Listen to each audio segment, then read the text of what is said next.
महाकुंभ मेले के समापन के बाद उत्तर प्रदेश के प्रयागराज आने वाले श्रद्धालुओं की सुविधा के लिए त्रिवेणी संगम और आसपास के इलाकों में दी गई सुविधाओं को नहीं हटाया जाएगा। अधिकारियों के मुताबिक धार्मिक आयोजन के लिए संगम पर बनाई गई विभिन्न संरचनाओं को न तोड़ने का फैसला लिया गया है। तो मेले के उपरांत जनरली हर चीज़ें डिसमेंटल की जाती थी, लेकिन इस बार ये फैसला किया गया है कि श्रद्धालु वर्ष पर्यंत यहाँ पर आते हैं, तो जो संगम नोज का हमारा क्षेत्र है, जहाँ पर मुख्य रूप से स्नान होता है, प्रत्येक दिन दिवस को स्नान होता है, तो वहाँ पर जितनी भी मूलभूत अवसंरचनाएँ हैं हमारी, जैसे चक्कर प्लेट की रोड है जो वहाँ तक पहुँचती है, वो इसके अतिरिक्त वहाँ पर लाइटिंग और इसके अतिरिक्त कासा पुआल और बोरियों से सुसज्जित घाट, चेंजिंग रूम्स जो हमारे परमानेंट इस बार स्ट्रक्चर है वहाँ पर, वो इसके अतिरिक्त जो भी चीज़ें अवसंरचना विकास से संबंधित हैं वो सब वहाँ पर रिटेन की जाएंगी ताकि लोगों को उसकी सुविधा मिल सके। जिन संरचनाओं को बरकरार रखा जाएगा उनमें गंगा और यमुना नदियों के अलग अलग घाटों पर श्रद्धालुओं के लिए बनाए गए विभिन्न कॉरिडोर शामिल हैं।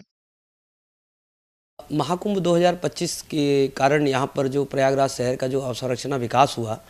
ये काफ़ी हद तक सभी जो पर्यटक हैं, जो श्रद्धालु हैं, जो यहाँ पर यात्रीगण आते हैं, उनको काफ़ी हद तक अट्रैक्ट करने में सफल रहा है। जैसे अगर आप संगम के इर्द गिर्द ही देखें तो करीब हम लोगों ने 7-8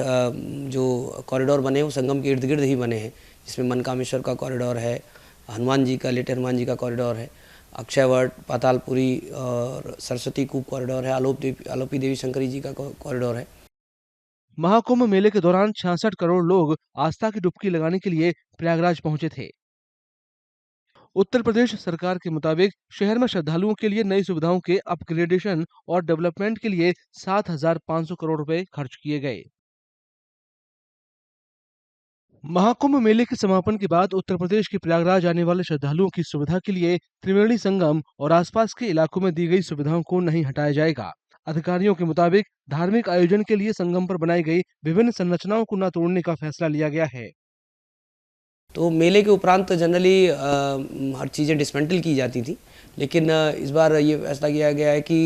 श्रद्धालु वर्ष पर्यंत यहाँ पर आते हैं, तो जो संगम नोज का हमारा क्षेत्र है, जहाँ पर मुख्य रूप से स्नान होता है, प्रत्येक दिन दिवस को स्नान होता है, तो वहाँ पर जितनी भी मूलभूत अवसंरचनाएँ हैं हमारी, जैसे चक्कर प्लेट की रोड है जो वहाँ तक पहुँचती है, वो इसके अतिरिक्त वहाँ पर लाइटिंग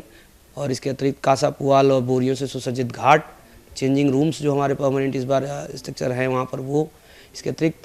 जो भी चीज़ें अवसंरचना विकास से संबंधित हैं वो सब वहाँ पर रिटेन की जाएंगी ताकि लोगों को उसकी सुविधा मिल सके।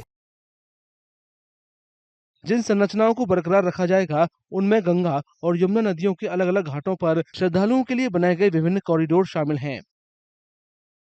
महाकुंभ 2025 के कारण यहाँ पर जो प्रयागराज शहर का जो अवसंरचना विकास हुआ, ये काफ़ी हद तक सभी जो पर्यटक हैं, जो श्रद्धालु हैं, जो यहाँ पर यात्रीगण आते हैं, उनको काफ़ी हद तक अट्रैक्ट करने में सफल रहा है। जैसे अगर आप संगम के इर्द गिर्द ही देखें तो करीब हम लोगों ने 7-8 जो कॉरिडोर बने हैं वो संगम के इर्द गिर्द ही बने हैं, जिसमें मनकामेश्वर का कॉरिडोर है, हनुमान जी का, लेटे हनुमान जी का कॉरिडोर है, अक्षयवट, पातालपुरी और सरस्वती कूप कॉरिडोर है, आलोपी देवी शंकरी जी का कॉरिडोर है। महाकुंभ मेले के दौरान 66 करोड़ लोग आस्था की डुबकी लगाने के लिए प्रयागराज पहुंचे थे। उत्तर प्रदेश सरकार के मुताबिक शहर में श्रद्धालुओं के लिए नई सुविधाओं के अपग्रेडेशन और डेवलपमेंट के लिए 7,500 करोड़ रुपए खर्च किए गए। अगर आप ये वीडियो YouTube पर देख रहे हैं तो हमारे चैनल को सब्सक्राइब करें और बेल आइकन को दबाना ना भूलें। अगर आप Facebook पर ये वीडियो देख रहे हैं तो हमारे पेज को लाइक करें।